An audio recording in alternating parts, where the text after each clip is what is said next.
알지 못하던 시대에는 하나님이 허물치 아니하셨거니와 이제는 어디든지 사람을 다 명하사 회개하라 하셨으니 이는 정하신 사람으로 하여금 천하를 공의로 심판할 날을 작정하시고 이에 저를 죽은 자 가운데서 다시 살리신 것으로 모든 사람에게 믿을 만한 증거를 주셨음이니라 하니라. 아멘. 부활 심판의 증거, 이런 제목으로 함께 말씀을 나누려고 합니다. 부활은 곧 다가올 심판을 확증하는 것이다, 이런 의미로 이해를 하시면 될 것 같습니다. 1절에 보면은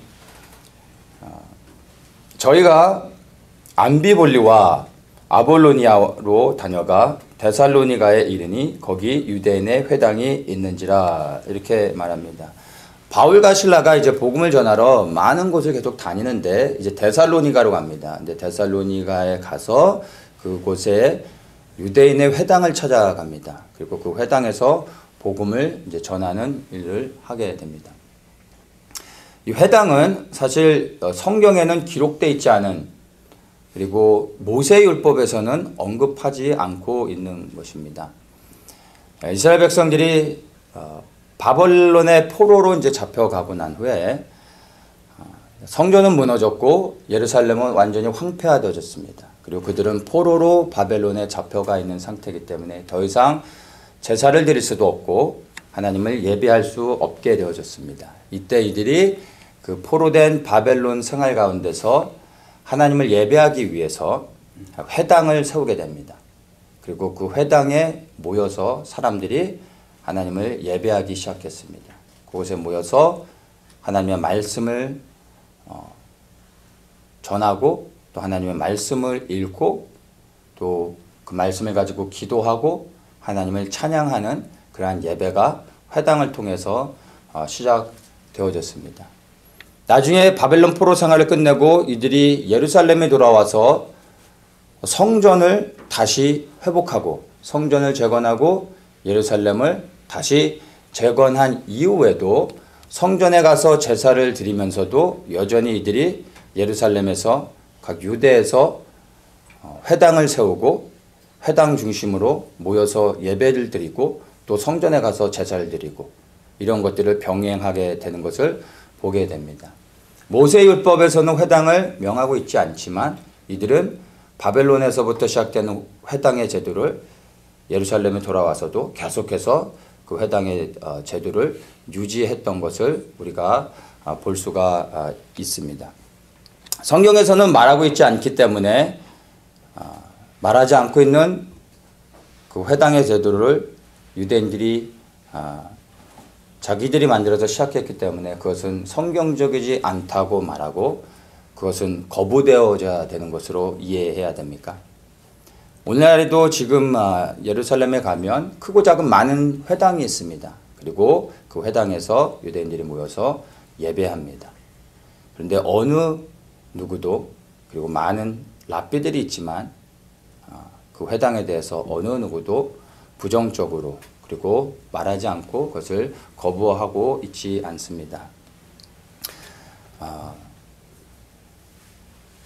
가장 성경적인 것은 성경에 써져 있는 대로만 하는 것이 아니라 성경을 통해 성령께서 하시는 것을 들을 수 있어야 되고 성령의 인도하시는 가운데서 순종할 수 있어야 되는 것입니다. 그것이 사실은 가장 성경적인 것입니다. 이 회당이 세워져서 이 회당을 통해 무엇을 하고 있는지를 보면 그 회당을 통해 하나님이 영광을 받으시고 하나님이 허락하셨고 기뻐하시는 것인지를 우리가 분별할 수 있게 되는 것입니다. 이 회당을 세우고 유대인들은 하나님을 더 가까이, 더 깊이 하나님을 알아갈 수 있는 그러한 역할들을 했다는 것을 우리가 알 수 있습니다. 사마리아 여인이 예수님과 대화를 하는데 이렇게 묻습니다.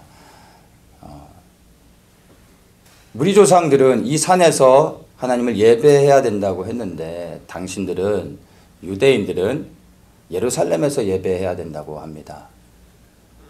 이렇게 물었을 때 예수님이 답변하신 것이 이 산도 아니고 저 산도 아니고 예루살렘도 아니다. 너희가 신령과 진정으로 예배해야 될 때가 올 것이다 라고 말씀하십니다. 영과 진리로 예배해야 된다고 말씀하시는 것입니다. 이 회당을 어떤 장소와 건물의 개념으로 이해하는 것이 아니라 하나님을 내가 인격적으로 그리고 아주 깊이 개인적으로 만날 수 있는 곳, 하나님을 새롭게 경험하는 곳, 하나님을 예배할 수 있는 곳으로 우리가 이해를 해야 됩니다. 그리고 이 회당이 곧 영과 진리로 예배하며 하나님을 만나는 곳으로 우리가 이해를 해야 되는 것입니다. 그렇다면은 우리 개개인 모든 사람들에게 사실 이 회당은 유대인들에게 뿐만이 아니라 우리 모든 믿는 그리스도인들에게도 이 회당이 필요합니다. 눈에 보여지는 새로운 건물이 아니라 영과 진리로 예배할 수 있는 회당이 우리에게 필요한 것입니다. 가끔 가다가 타주에서 상담 전화가 오는데 이분들이랑 통화해보면 대부분이 교회를 나가지 않으시는 분들이 있어요. 어떤 분은 그래도 예배를 드려야 되겠다 싶어서 미국 교회를 가시는 분들도 있습니다. 대부분 교회를 나가시지 않는데 제가 기회가 되면은 여쭤봐요. 왜 안 나가시냐고. 그러면 이분들이 하시는 말씀이 나갈 교회가 없다고 말씀하십니다. 그러니까 이분들이 교만해서 하시는 말씀이 아니라 나갈 교회가 없습니다라고 말할 때 그분들 안에 안타까워 하시는 그런 것을 제가 느낄 수가 있습니다. 복음을 바로 깨닫고 났더니 이제는 나갈 교회가 없어진 거예요. 그래서 많은 분들이 홀로 예배를 드리십니다. 그래서 세상에서는 그러한 분들을 가난한 성도라고 부르죠.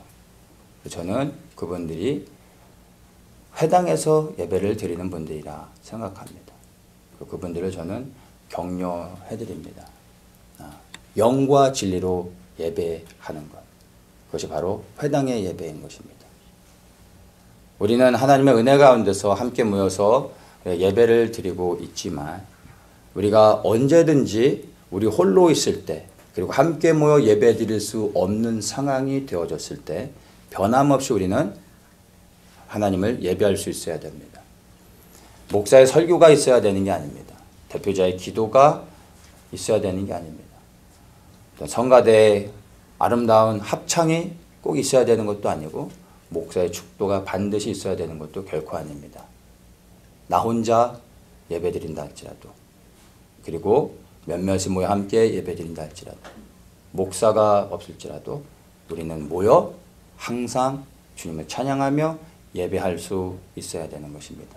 이것이 영과 진리로 드리는 예배이고 진정한 회당의 예배인 것입니다. 우리는 그러한 개인의 회당을 반드시 가지고 있어야 됩니다. 그리고 언제든지 하나님을 깊이 만나기 위해 그 회당으로 달려갈 수 있어야 됩니다. 그런 영과 진리로 예배할 수 있는 회당이 여러분들 개개인 모두에게 있기를 예수님의 이름으로 축복합니다. 이제 사도 바울이 유대인의 회당에 들어가서 복음을 전합니다. 3절에 보면은 그리스도가 해를 받고 죽은 자 가운데서 다시 살아나야 할 것을 증명하고 이르되 내가 너희에게 전하는 이 예수가 곧 그리스도라 이렇게 말합니다. 죽은 자 가운데서 다시 살아나야 할 것 이것을 말하고 있습니다. 예수님의 죽음 그리고 부활을 말하고 있습니다. 이것이 우리가 알고 있는 복음의 핵심입니다. 죽음과 부활. 이 죽음과 부활에는 신학적으로 두 가지의 의미가 포함되어 있습니다. 하나는 대속이고 또 하나는 구속입니다. 이 대속은 예수 그리스도의 죽으심과 연관되어 있는 겁니다. 어톤먼이라고 하고 이 대속이라는 단어를 속죄라는 말로도 바꿔서 말합니다. 어려운 단어는 사실 크게 중요하게 여길 건 아니고 그 의미를 우리가 알면 됩니다. 이 대속이라고 말할 때 예수 그리스도의 죽음을 의미하는데 이것을 우리가 십자가로 의미를 두고 그렇게 연상을 하면 됩니다. 우리가 하나님 앞에 죄를 졌습니다. 그리고 그 죄의 결과는 사망이었습니다. 우리의 생명으로 그 죗값을 치러야 되는 것이었습니다. 그리고 그 사망을 당하게 되면 우리는 영원한 불못에 들어가 영원토록 고통을 받게 되는 것이었습니다. 그것이 우리에게 정해진 운명이었는데 예수님께서 우리의 죄를 대신 지고 우리를 대신하여 우리가 올라가야 될 그 십자가에 올라가셨습니다. 그리고 그분이 우리를 구원해 주셨습니다. 그래서 이 대속을 생각할 때 예수 그리스도의 십자가를 생각하면 그 십자가는 그리스도의 그 죄사함의 은혜를 우리가 생각하게 됩니다. 그리고 십자가에서 우리를 위해 죽으신 예수 그리스도, 그분이 우리의 구원자 되심을 우리는 믿게 되는 겁니다. 그래서 이 대속은 바로 우리를 대신하여 우리의 죄를 사해 주신, 그래서 우리를 구원하여 주신 예수 그리스도, 구원자 예수 그리스도를 생각하게 됩니다. 또 한 가지가 구속입니다. 구속은 redemption이라고 합니다. 이 구속을 생각할 때 우리가 떠올려야 되는 것은 빈 무덤입니다. 예수님께서 우리를 위해 죽으셨는데, 그리고 장사되셨는데 거기서 끝나지 않고 예수님이 부활하셨습니다. 분명히 장사되어 저 무덤에 묻혔는데 무덤에 시체가 없습니다. 부활하셨다라는 의미인 것이죠. 예수님의 죽음과 부활을 별개의 사건으로 봐서는 안 되고 죽음에서 부활을 우리가 연결시켜서 보아야 됩니다. 그래서 대속과 구속을 연결시킬 수 있어야 되는 것입니다. 구원하신 주님께서 사망의 권세를 깨뜨리고 부활하셨습니다. 이 redemption이라는 단어의 의미는 다시 되찾아오다 라는 의미를 갖고 있습니다. 그러니까 새로운 것을 내가 사갖고 오는 것이 아니라 원래 내 거였는데 그것을 다시 찾아온다는 의미입니다. 그러니까 내가 빼앗긴 것, 내가 잃어버린 것을 정당한 대가를 지불해주고 그것을 다시 원래 나의 것으로 찾아오는 것을, 그것을 redemption, 구속이라고 말하는 것입니다. 예수님께서 우리를 구원하시고 죽으셨습니다. 근데 우리를 구원하신 주님께서 죽으시고 부활하지 못하셨다면 그분이 우리의 주인이 되실 수 없습니다. 우리를 구원하셨지만 그분이 우리의 주인이 되실 수 없는 겁니다. 그러면 우리는 구원을 받고 난 후에 그 구원의 자유를 가지고 이제 우리가 우리 자신을 위해 살아갈 수밖에 없게 되는 것입니다. 그런데 우리가 우리 자신을 위해 살아가는 것, 내가 내 삶의 주인 돼서 살아가는 것, 그것이 사실은 성경에서 말하는 죄인 것입니다. 이 죄 때문에 우리가 하나님에게서 분리되어져서 영원한 지옥에 떨어지게 되는 것입니다. 구원을 받았음에도 불구하고 섬길 주인이 없게 되면 우리는 다시 멸망을 당할 수밖에 없게 되는 것입니다. 그래서 우리를 위해 죽으신 예수 그리스도, 그 구원자 예수 그리스도로 인하여 감격할 뿐만 아니라, 감사할 뿐만 아니라 우리를 위하여 죽으신 예수님께서 부활하셨다는 것으로 인하여 우리는 더욱더 감격하며 기뻐해야 됩니다. 왜냐하면 우리가 섬길 주인이 생겼기 때문입니다. 하나님께서 우리를 창조하신 목적이 바로 하나님을 섬기게 하기 위해서, 하나님의 영광을 위해 우리를 창조하셨습니다. 그래서 우리는 하나님을 섬길 때 비로소 생명을 얻고 보존되어질 수 있는 것입니다. 근데 우리가 죄로 인하여 하나님을 섬기는 자리에서 스스로 떠나갔던 것입니다. 구원하신 주님이 우리를 다시 회복시키셨을 때 우리는 즉시 원래의 우리의 자리, 주님을 섬기는, 하나님을 섬기는 그 자리로 돌아가야 되는 것입니다. 그럴 때 우리가 생명을 유지하며 영원한 생명을 갖게 될 수 있는 것입니다. 많은 사람들이 구원의 감격 가운데 살아갑니다. 우리를 구원하신 주님으로 인하여 기뻐하고 감사합니다. 나를 구원하신 주님을 구원자로 믿습니다. 그런데 그 우리를 구원하신 주님이 사망 가운데서 다시 부활하셔서 우리의 주인 되셨음을 믿고 부활하신 주님을 나의 주인으로 영접하는 사람들은 생각보다 적습니다. 우리를 구원하신 주님은 믿지만 부활하신 주님이 나의 주인이 되셨다는 것으로 믿고 영접하는 사람들은 적다는 것입니다. 여전히 십자가를 붙잡고 십자가의 은혜 안에서 살아가는 사람들은 수도 없이 많지만 그 구원의 감격을 넘어 부활의 주님이 주인 되어서 그 우리의 주인 되신 예수 그리스도를 위하여 생명을 드리며 그 주인의 삶에 순종하며 살아가는 사람들은 생각보다 적다는 것입니다. 부활의 구원의 감격을 넘어 부활의 주님이 우리 주인이 되어져서 그 주님을 위해 살아가지 않으면 우리는 또다시 멸망을 당하게 된다는 것을 여러분 기억하셔야 되는 것입니다. 이것이 그리스도의 죽음과 부활이 우리에게 말해주고 있는 것입니다. 여러분 십자가만은 붙잡지 마시고 부활하신 주님이 우리의 주인 되셨음을 기억하며 그 주님의 부르심에 순종하며 살아가시기를 축복합니다. 여러분에게 예수님께서 여전히 구원자로만 구원하신 하나님으로만 존재하고 남아 있습니까? 아니면 우리를 구원하신 주님께서 부활하셔서 이제 여러분의 주인이 되셨습니까? 여러분 스스로를 한번 여러분의 믿음의 상태를 한번 점검해 보십시오.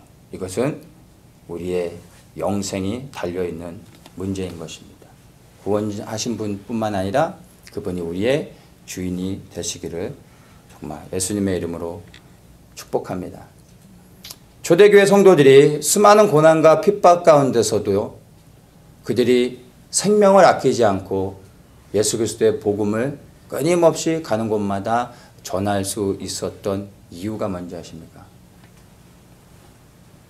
우리를 구원하신 주님의 그 은혜에 감격해서가 아니라 부활하셔서 주인 되신 예수 그리스도를 믿고 그분을 위해 살았기 때문에 그들이 고난과 핍박 가운데서도 여전히 주님을 섬길 수 있었던 것입니다. 오늘 이 본문에서도 보면 이들이 데살로니가에 가서 복음을 전합니다. 그런데 그들을 잡아 죽이려고 하는 사람들이 있어서 이들이 그들을 피해 베레아로 피해갑니다. 근데 이 베레아로 가서 또다시 그들이 죽을 뻔한 일을 당했던 그 일을 또 하는 겁니다. 바로 복음을 또 전하는 겁니다. 그래서 이 베레아에서 이들이 또다시 위기에 처하고 아덴으로 피해갑니다. 근데 그 아덴에 가서도 여전히 그들이 복음을 전하는 것을 볼 수 있습니다. 만약 여러분들이라면 어떻게 하시겠습니까? 우리가 중동의 어떤 나라, 예를 들어서 아프가니스탄을 갔어요. 아프가니스탄에 가서 복음을 전하는 거예요. 예수 그리스도의 복음을 전하는데 아이시스가 우리 잡으러 오는 겁니다. 여러분 아이시스 아시죠? 아이시스한테 잡히면 목이 달아나는 거예요. 복음을 전하는 여러분들을 잡으려고 오고 있어요. 주님의 은혜로 간신히 그 자리를 피해 다른 동네로 피해 숨었습니다. 근데 여러분 그곳에 가서도 여전히 이런 복음을 전하실 수 있으십니까? 우리 스스로에게 질문해 보아야 됩니다. 여러분 같으면 어떻게 하시겠습니까? 왜 바울과 실라는 가는 곳마다 정말 생명의 위협이 있음에도 불구하고 예수 그리스도의 복음을 전할 수 있었을까요? 저는 이것을 로마서 14장 7절에서 9절의 말씀으로 여러분에게 대신 제가 말하기보다 성경을 통해 대답해 드리기 원합니다. 이 말씀은 제가 가장 좋아하는 말씀 중에 하나이고 제가 힘들고 낙심되고 또 지칠 때마다 끊임없이 암송하고 묵상하고 또 묵상하는 그러한 구절입니다. 우리 중에 누구든지 자기를 위하여 사는 자가 없고 자기를 위하여 죽는 자도 없도다. 우리가 살아도 주를 위하여 살고 죽어도 주를 위하여 죽나니 그러므로 사나 죽으나 우리가 주의 것이로다. 이를 위하여 그리스도께서 죽었다가 다시 살으셨으니 곧 산자와 죽은 자와 산 자의 주가 되려 하심이니라. 제가 지금 살아가고 있는 이유이고요. 앞으로 제가 살아가야 될 단 하나의 이유입니다. 여기 계신 우리 모든 사랑하는 성도님들도 이 세상을 살아가는 이유가 저와 조금도 다르지 않기를 예수님의 이름으로 축원합니다.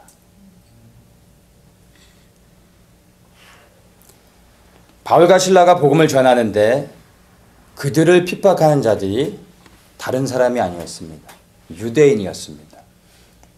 5절에 보면 바울과 실라가 복음을 전하는데 유대인들이 시기하여 바울과 실라를 잡으려고 왔습니다. 베레아로 피해 갔을 때 그 데살로니가의 유대인들이 13절에 보면 또다시 찾아와 바울을 잡으려고 했던 것을 보게 됩니다. 바울은 정말로 유대인 자기 동족을 사랑해서 가는 곳마다 회당을 찾고 그 회당에서 먼저 유대인에게 복음을 전하여 그들을 구원케 하고자 했는데 그 바울을 가장 핍박했던 사람들이 다름 아닌 그들의 동족 유대인이었다는 것입니다. 이것은 사실은 예언적인 메시지입니다. 이것이 바울 시대에만 있었던 일이 아니라 사실 우리가 살아가고 있는 이 시대에서도 우리 교회 안에서도 일어나고 있는 일일 수 있습니다. 지금 현재 우리가 교회 안에서 겪고 있을 수 있는 일이고요. 앞으로 교회가 겪게 될 그러한 일이기도 합니다. 교회 안에 여전히 예수 그리스도는 존재할 것입니다. 여전히 교회 안에서 예수 그리스도에 대해서 말할 것입니다. 그러나 오직 예수 그리스도만을 말하면 핍박을 받게 될 것입니다. 왕따를 당하게 될 것입니다. 거부되게 될 것입니다. 교회가 종교화되어져 가고 그리고 수많은 다른 종교들과 섞이게 되어질 때 오직 예수 그리스도만을 외치는 자들은 거부되게 되는 것입니다. 예수 그리스도가 사라지진 않지만 예수 그리스도에 대해서 말하겠지만 오직 예수 그리스도만을 외치지는 않게 될 것입니다. 그러한 상황 가운데서 우리가 변함없이 예수님을 위하여 끝까지 살아갈 수 있는 단 하나의 이유, 그것이 여러분들에게서 찾아져야 되는 겁니다. 그것을 붙잡을 수 있어야 되는 것입니다. 예수님을 믿는 사람들이 왜 핍박을 당할까요? 왜 세상 가운데서 고난을 당하게 될까요? 7절에서 이렇게 말합니다. 이 사람들이 다 가이사의 명을 거역하여 말하되 다른 임금 곧 예수라 하는 이가 있다 하더이다. 이렇게 말합니다. 예수님을 향하여 다른 임금, 다른 왕이다. 이렇게 말하고 있습니다. 이 세상에서 예수님을 믿는 것은요, 우리에게는 예수님이 유일하신 왕이요 열방의 왕이시지만 세상에서는요 이 예수님을 다른 왕이라고 말합니다. 우리에겐 유일하신 여호와 하나님이지만 세상에서는 다른 왕이 되는 겁니다. 이 당시에 로마 제국에서 황제인 이 가이사만을 섬겨야 되는데 가이사 말고 다른 왕을 언급하는 자체가 로마 제국에서는 가장 큰 범죄 행위였습니다. 가장 큰 반역죄였습니다. 이 죄는, 황제를 대적하는 이 죄는 모두 다 십자가 처형에 처해졌습니다. 그리고 그 사회에서 가장 그 악질의 죄를 지은 자들, 가장 큰 죄를 지은 자들에게도 십자가 처형을 실행했습니다. 이 로마 제국이 역사적으로 오랫동안 건재했었는데 그 수백 년의 기간 동안 로마의 역사를 보면요, 실제로 십자가 처했던 것은 생각보다 많지 않습니다. 얼마 되지 않습니다. 그러니까 십자가 처형이 되어지는 것은 굉장히 드문 일이옵니다. 그래서 많은 사람들이 그 십자가 처형이 처해지면 모여들게 됐습니다. 예수님께서 십자가 처형에 처해져서 십자가에서 죽으셨습니다. 예수님이 무슨 죄를 지셨습니까? 예수님의 죄명이 뭐였습니까? 사람을 죽였습니까? 사기를 쳤습니까?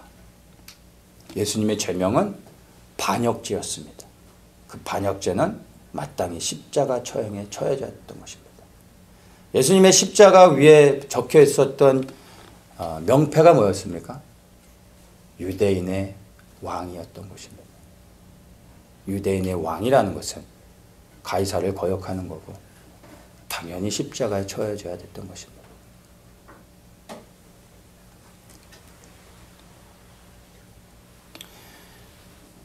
우리가 이 세상에서 예수 그리스도를 섬긴다는 것이 무엇을 의미하는지를 여러분 분명히 아셔야 됩니다.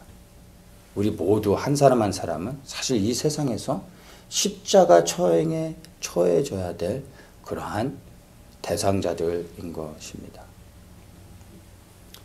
세상은 갈수록 반기독교, 반유대교가 되어질 겁니다. 오직 예수 그리스도만이 유일한 구원의 길이라고 믿는 사람들, 이스라엘의 여호와 하나님이 유일하신 하나님이라고 믿는 유대인들, 세상에서 거부되게 될 것입니다. 하나님을 믿는 것, 세상에선 불법이 되어질 것입니다. 이제 우리는 그러한 예수님을 이 땅 가운데서 믿고 그 주님을 위하여 살아가기 위해서는요, 여러분 생명을 걸어야 되는 것입니다. 우리의 모든 것을 걸지 않고서는 주님을 믿을 수도, 주님을 따를 수도, 주님을 섬길 수도 없는 때가 이제 다가오고 있다는 것을 아셔야 됩니다.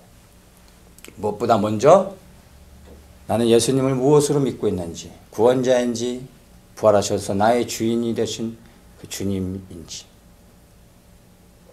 그것을 먼저 점검하십시오.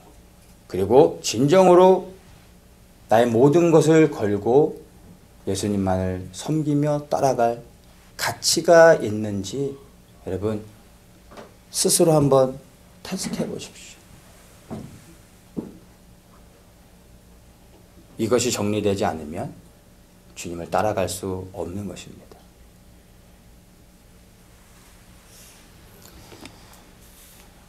(23절에) 보면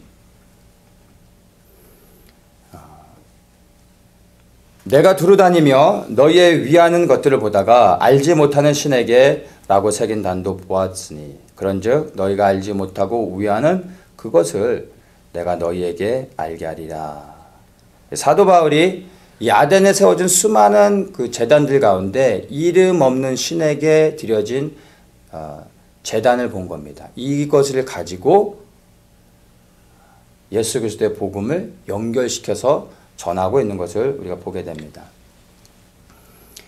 야덴이라는 도시는 그 당시에 세상의 모든 종교가 모여져 있는 집합소였습니다. 모든 신들이 다 있는 곳이었습니다. 모든 신들이 다 경배를 받는 그러한 이방신들이 모여있는 그런 장소였습니다. 근데 이 아덴에 바울이 가기 이전에 훨씬 이전에 엄청난 어떤 역병이 있었습니다. 그러니까 전염병으로 인하여 그 아덴 지역에 수많은 사람들이 병에 걸려 죽음을 당하게 됐습니다. 그래서 이 아덴에 있는 사람들이 자기들이 알고 있는 신들에게, 자기들이 믿는 신에게 제사를 드립니다. 신의 노여움이 사라질 수 있도록 제사를 드립니다. 모든 신들에게 다 제사를 드렸습니다. 그런데 역병이 그치질 않습니다. 그래서 이들이 마지막으로 한 것이, 그럼 우리가 알지 못하는 신이 있을 수 있으니까 그 알지 못하는 신에게 우리가 제사를 드려 그 신의 노여움을 풀자 해서 알지 못하는 신에게라는 그러한 제단을 만들고 그 알지 못한 신에게 제사를 드렸을 때 이 역병이 끝이게 됐습니다. 그리고 그 이후로 그 제단을 보존하며 그렇게 시간이 지나가게 됐습니다. 그것을 가지고 사도 바울이 연결시켜서 그리스도의 복음을 전했던 것입니다. 이것을 가만히 보면 이들이 알지 못하는 신에게 제사를 드려서 그 역병이 그쳤습니다. 사망에서 생명을 얻은 것이죠. 그렇다면 이제는 그 알지 못하는 신을 알기 위해서 노력해야 되지 않을까요? 본인들이 알고 있었던 모든 신들에게 제사를 드렸는데도 해결되지 않았던 걸 알지 못하는 신에게 제사를 드렸더니 해결이 됐으면 그 알지 못하는 신이 가장 큰 신이요, 어쩌면 유일하신 신이 되어질 수도 있을 텐데 이들은 그 알지 못하는 신을 알기 위해서 노력하지 않는 채로 그냥 알지 못하는 신으로 남겨둡니다. 왜냐하면 자신들이 구하는 것을 이미 얻었기 때문에 더 이상 알지 못하는 신을 아는 신으로 그들이 알려고 노력하지 않은 것입니다. 자신들이 원하는 것을 얻으면 그것으로 끝나버리는 것이죠. 우리는 하나님을 섬기고 있습니다. 우리가 아는 하나님을 섬기고 있습니다. 우리는 말할 때 나의 하나님, 나의 하나님 이렇게 고백하며 하나님께 기도하며 나아갑니다. 정말 여러분들에게 묻고 싶습니다. 여러분이 고백하는 나의 하나님이라고 말할 때 그리고 기도할 때 예수 그리스도의 이름으로 기도하는데 그 예수 그리스도를 여러분은 알고 계십니까? 정말로 하나님을 아십니까? 말은 나의 하나님이라고 부르고 있지만 사실은 그 하나님을 알지 못하고 있지 않습니까? 말은 하나님, 나의 예수님이라고 말하지만 실상은 알지 못하는 하나님을 부르고 있는 게 아닌지 여러분 스스로의 믿음을 한번 돌아보셔야 됩니다.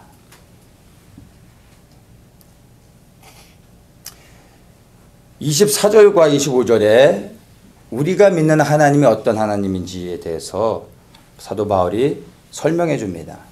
우주와 그 가운데 있는 만유를 지으신 신께서는 천지의 주제시니 손으로 지은 전에 계시지 아니하시고 또 무엇이 부족한 것처럼 사람의 손으로 섬김을 받으시는 것이 아니니 이는 만민에게 생명과 옷과 만물을 친히 주시는 자이심이라 이렇게 말합니다. 바로 하늘과 땅을 지으신 창조주의 하나님이라는 것을 말해주고 있습니다.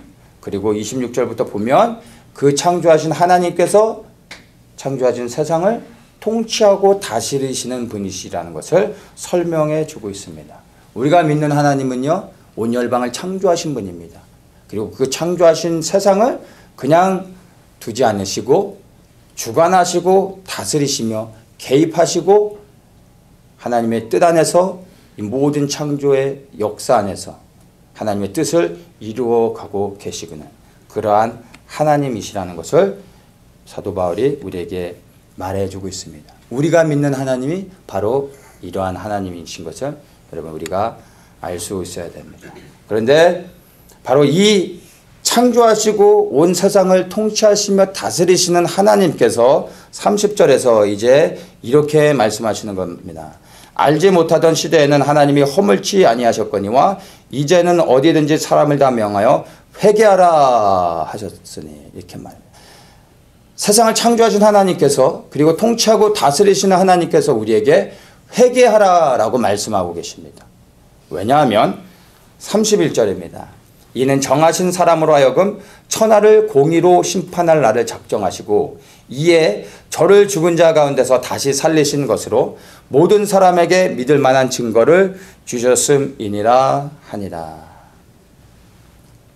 회개하라라고 하나님께서 우리에게 회개를 촉구하고 계신 이유는 바로 심판의 날이 작정되어졌기 때문인 것입니다. 그 심판의 날이 다가오고 있기 때문인 것입니다. 이 30절과 31절의 말씀을 제가 세 번역으로 다시 한번 좀 더 쉽게 여러분들에게 읽어드리겠습니다.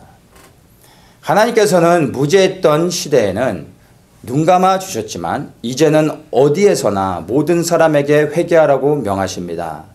그것은 하나님께서 세계를 정의로 심판하실 날을 정해 놓으셨기 때문입니다. 하나님께서는 자기가 정하신 사람을 내세워서 심판하실 터인데 그를 죽은 사람들 가운데서 살리심으로 모든 사람에게 확신을 주셨습니다. 하나님께서 심판의 날을 정하셨는데 그 심판을 하는 분을 또한 하나님께서 정하셨다는 것입니다. 그런데 그 심판자가 죽은 사람들 가운데서 다시 살아났다는 것입니다. 죽은 자 가운데서 다시 살아난 바로 이 사건, 이것이 곧 심판에 대한 확증이요 증거라는 것으로 우리에게 말해주고 있습니다. 그러니까 예수 그리스도의 부활이 바로 심판에 대한 확증이요 증거라는 것입니다. 우리는 흔히 예수 그리스도의 부활하면은 그리스도의 부활을 바로 예수 그리스도를 믿고 순종하며 살아가는 사람들에게 죽고 난 후에 영원한 생명을 얻는 것으로 우리는 소망을 갖게 됩니다. 이것이 부활이 우리에게 주는 첫 번째 복된 메시지인 것입니다. 예수 그리스도의 부활은 곧 우리에게 영원한 생명이 되는 것입니다. 그런데 그리스도의 부활은 이 본문에서 보면 또 다른 의미를 갖고 있습니다. 그리스도의 부활은 곧 장차 임하게 될 하나님의 심판을 말하고 있다는 것입니다. 부활하신 주님께서 심판주로 이 땅에 다시 오셔서 이 세상을 하나님의 기준으로 심판하신다는 것입니다. 그래서 예수 그리스도의 부활을 믿는 자들에게 하나님께서 회개를 우리에게 촉구하고 계신 것을 우리가 볼 수가 있습니다. 하나님을 알지 못하던 시대는 이미 지나갔습니다. 예수님께서 죽으셨을 뿐만 아니라 3일 만에 무덤에서 부활하셨습니다. 부활하셔서 제자들에게 40일 동안을 보이시고 수많은 자들에게 보여주셨습니다. 그 부활을 목격한 수많은 증인들이 나아가 그리스도의 부활을 증명하며 증인된 삶을 살았습니다. 그리고 그 부활의 소식이 오늘 우리에게까지 증거되어졌습니다. 그래서 우리는 그 부활의 소식을 우리도 동일하게 그 부활의 사건을 목격한 자들과 같이 우리는 이것을 믿습니다.